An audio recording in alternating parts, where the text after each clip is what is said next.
Hello everybody, my name is Cassie. I am one of the associate directors with News Release Basketball.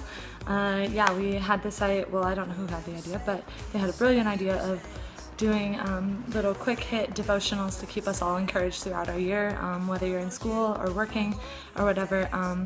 We hope that these little devotionals given by each person that's involved with a news release will help encourage you in your days and keep us walking and challenging ourselves in our faith to grow every day. Today I am currently actually in Scotland, in Edinburgh. I'm at a Christian backpacking hostel. It's really awesome. And helping here, I'm not technically a volunteer, but if you ever are in Edinburgh, want a place to stay, it's called Lighthouse Hostel. Really awesome. But I was really encouraged today. I'm reading through a few different books actually, but one of them was speaking a little bit on Christians and our representation of Christ in the world, and how a lot of times we can push people away from Christ. And it really, in my experience, I've done a lot of travel ministry, and in my experience, a lot of people I talk to say that they really are pushed away from faith because of Christians. Totally understandable. We're Christian. We're not perfect, The church is a place for people to better ourselves. We're never going to be perfect, but we're striving towards representing Christ as best we can. So I just wanted to speak a little bit about that and how I think we can challenge ourselves in that. One of the quotes that really stood out to me by a theologian his name is Karl Barth.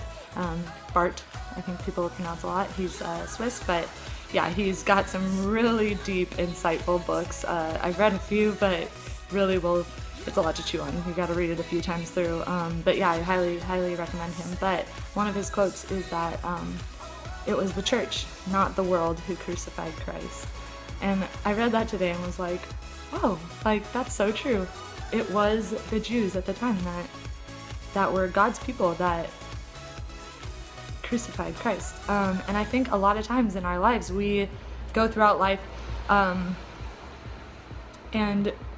we don't represent him, and we don't live for him fully, and we are hypocrites in a lot that we do, and that can push a lot of people away. It can hurt a lot of people when they're coming to know Christ, or maybe they've been in the church forever, grew up in the church. We just got to remember that every action that we do can bring people closer to Christ or can push them away. I'm going to read a little bit out of Luke 13, 10 to 17, if you want to read along, or I'm going to read it so you can just listen. So it says, now he was teaching in one of the synagogues on the Sabbath, and there was a woman who had a disabling spirit for 18 years. She was bent over and could not fully straighten herself. When Jesus saw her, he called her over and said to her, "Woman, you are freed from your disability." And he laid his hands on her. Immediately she was made straight. She glorified God. But the ruler of the synagogue, indignant because Jesus had healed on the Sabbath, said to the people, "There are 6 days in which work ought to be done. Come on those days and be healed, and not on the Sabbath day." Then the Lord answered him, "You hypocrites! Does not each of you on the Sabbath untie his ox or his donkey from the manger and lead it away to water it? And ought not this woman, a daughter of Abraham, whom Satan bound for 18 years, be loosed from her bond on the Sabbath day?" As he said these things, all the adversaries were put to shame, and all the people rejoiced at all the glorious things that were done by him. I think it's a beautiful story of Jesus healing somebody, but there's two different people of faith in this story. The woman, it says that she was a daughter of Abraham. So we don't know much more about her, but other than that, we know that she was maybe a follower of Jesus, or at least within the lineage. And we also have the ruler of the synagogue, who, a lot of times in the gospel we can see that they are like Pharisees and they stick to the rules, but they're not really of God. Very legalistic, very kind of cruel, and not very welcoming and accepting. So we have two different people of faith here that I think that we can really resonate with one or the other, or both. I kind of resonate with both, to be honest. And there's also two different responses to what Jesus did in this situation. So the woman, immediately after being healed, said, she straightened up and glorified God. Like, how beautiful is that her first instinct, I mean, if I had been hunched over for years, my first instinct would probably be take a few laps or do a dance or something. Like, I'm very active.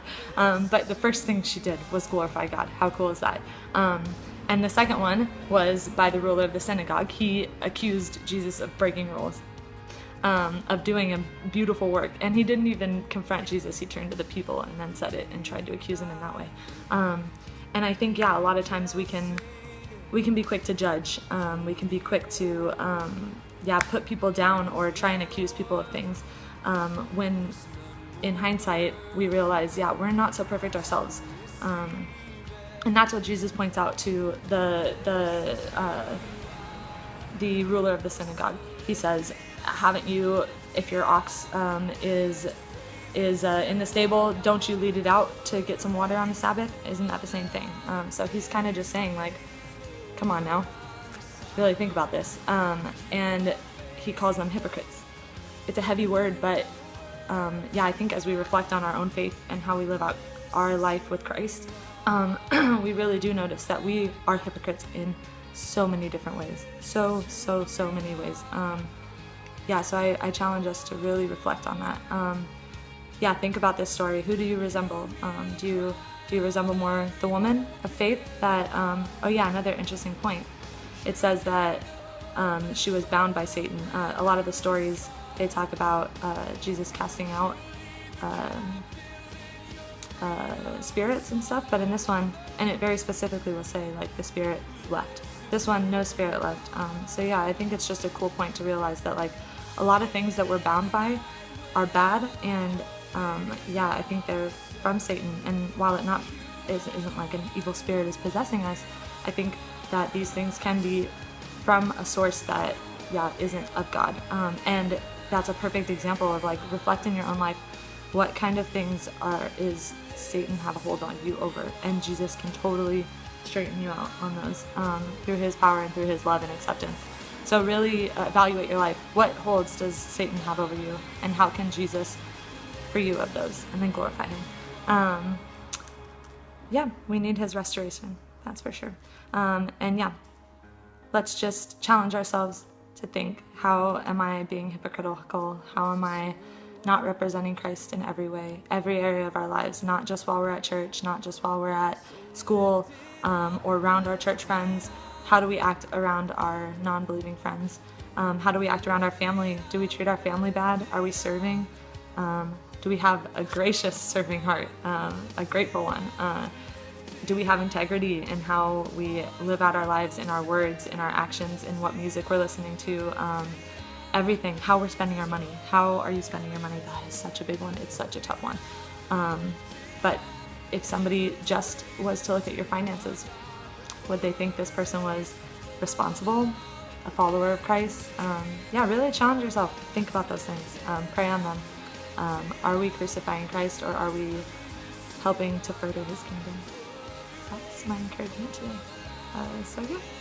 Thanks for listening, and praying for all you.